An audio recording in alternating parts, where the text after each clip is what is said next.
আসসালামু আলাইকুম, কেমন আছো? আশা করি তোমরা ভালো আছো। আজকে আমি তোমাদের সাথে ভয়েসের ধারাবাহিক ক্লাস এবং আজকে হলো ইম্পারেটিভ সেন্টেন্স নিয়ে আলোচনা করব। ইম্পারেটিভ যে 5টা রুলস আছে 5টা নিয়ে আলোচনা করব। এই 5টা নিয়ম যদি আমরা ভালো করে শিখতে পারি তাহলে আমাদের ইম্পারেটিভ নিয়ে টেনশন দূর হয়ে যাবে।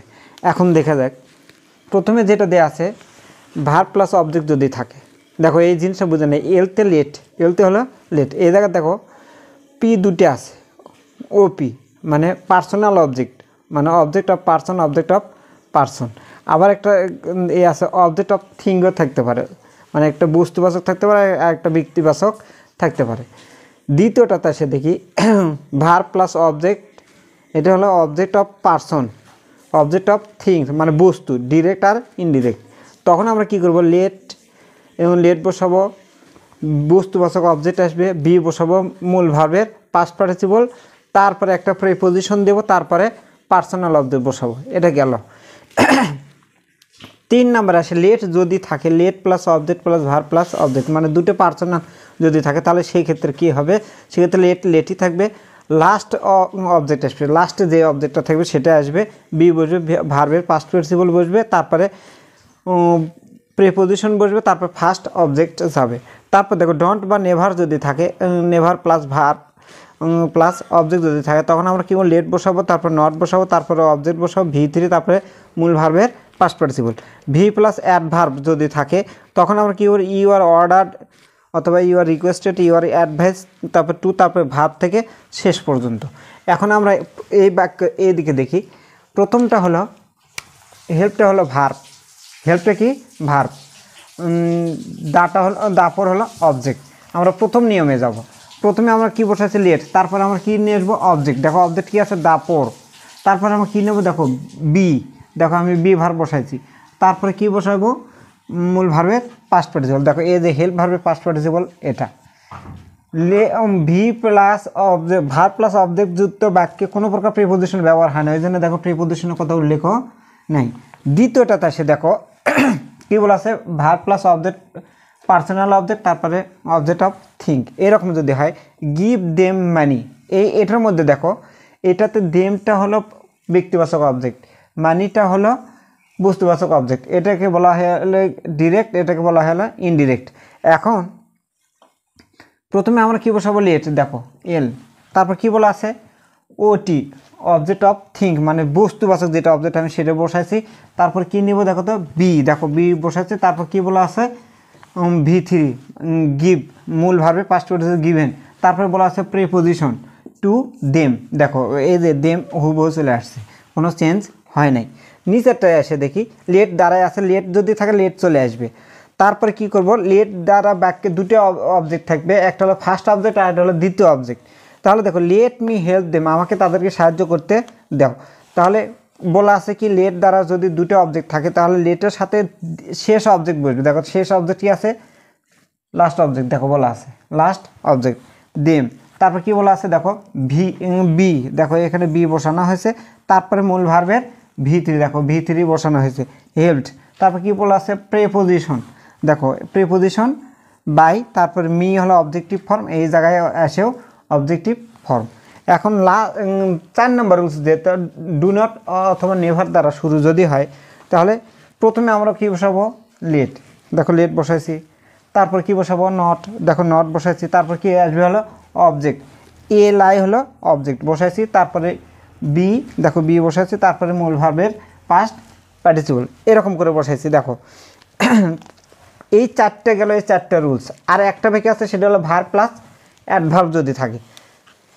একটা জিনিস খেয়াল রাখবা, এই জিনিসটা মোটামুটি কোনো গ্রামারে লেখা নেই, আমি যতগুলো গ্রামার দেখছি মোটামুটি কোনো গ্রামারে লেখা নেই।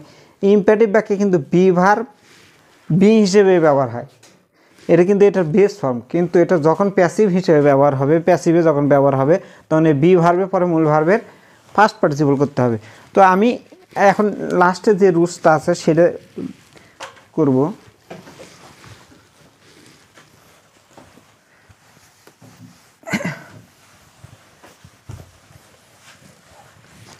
দেখো কি লেখা আছে, V plus active voice V plus adverb.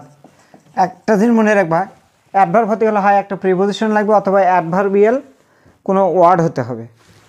তাহলে দেখো এটা হলো নিয়ম। অ্যাক্টিভ যেমন ধরো slip, slip on the bed. আচ্ছা, তারপরে দেখো আরেকটা দেখো, লিভ দ্য প্লেস নাও। তারপরে দেখো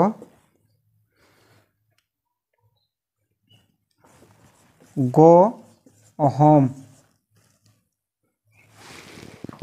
আচ্ছা, এখন দেখো এই এই শব্দগুলোতে অ্যাডভার্ব কেমন বুঝো, ভালো করে খেয়াল করো।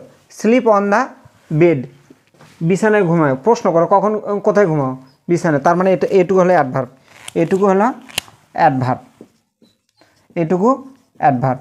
আচ্ছা, লিভ দ্য প্লেস নাও, জায়গাটি ত্যাগ করো এখনই। কি ত্যাগ করো, জায়গাটি। কখন ত্যাগ করো, এখনই। দেখো এটা কিন্তু অ্যাডভার্ব অফ প্লেসও আছে, টাইমও আছে। গো হোম, বাড়ি যাও। কোথায় যাও, বাড়ি যাও।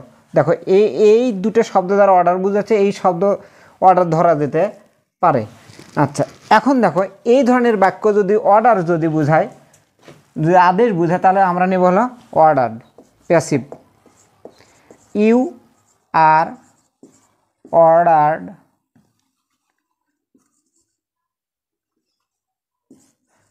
You are ordered. এখন এই ধরনের বাক্যকে যখন প্যাসিভ করতে যাব তখন শুধুমাত্র একটা টু দিবা। দেখো কি দিবা, টু দিবা। To sleep on the bed. দেখো অ্যাডভার্ব পুরোটাই চলে আসবে। নিচেরটা এসে দেখো, you are ordered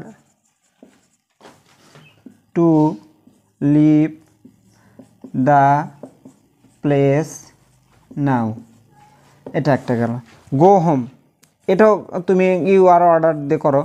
you are ordered to go home. আচ্ছা, এখন এরকম বাক্য যদি থাকে, এটা বাদ দিয়ে বাক্যটা এরকম থাকলো, দেখো একটু না চেঞ্জ থাকতে পারে। যেমন ধরো হেল্প মি নাও। দেখো এখানে অ্যাডভার্ব আছে, তার আগে অবজেক্ট আছে। এ ধরনের বাক্য যদি থাকে তাহলে তোমাকে নিয়ে আসতে হবে you are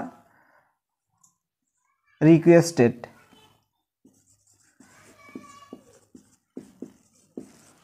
you are requested to help me now. আচ্ছা, তারপর দেখো রিড অ্যাটেনটিভলি, এটা অ্যাডভার্ব। এলো যুক্ত যত শব্দ আছে সবগুলো অ্যাডভার্ব হয়। তাহলে কি হবে, ইউ আর এখানে অ্যাডভাইসড হবে, উপদেশ। Advise to read attentively.